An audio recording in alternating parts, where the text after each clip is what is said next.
Alors que nombre de personnes pensent que la philosophie est une matière complètement déconnectée du réel et sans aucune utilité, la lecture ou la relecture d'Hannah Arendt, en cette période trouble que nous vivons, pourra s'avérer salutaire. En effet, cette philosophe écrit dans son essai intitulé « Conditions de l'homme moderne » une phrase qui semble avoir été rédigée aujourd'hui et qui plonge inévitablement son lecteur dans une tortueuse méditation. Je la cite. Alors que les hommes ont toujours été capables de détruire n'importe quel produit humain, et qu'ils sont même capables aujourd'hui de détruire ce que l'homme n'a pas fait, la terre et la nature terrestre, ils n'ont jamais pu, et ils ne pourront jamais anéantir ni même contrôler sûrement le moindre des processus que l'action aura déclenché.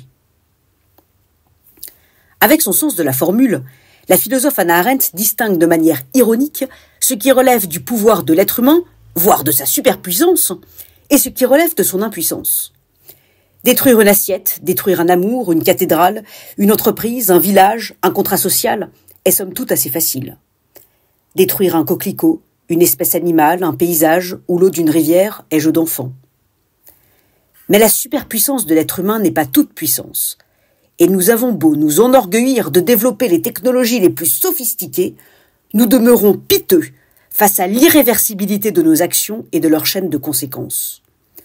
Nous pouvons réparer, compenser, atténuer, dédommager, mais nous ne pouvons pas maîtriser la cascade de conséquences provoquées par nos actions.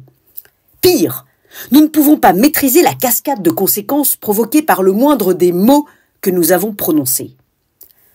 Cela signifie que nous devons réfléchir à 2 fois avant d'agir et de parler. Cet engrenage dont nous pouvons si facilement devenir le prisonnier relève de notre totale, entière et complète responsabilité.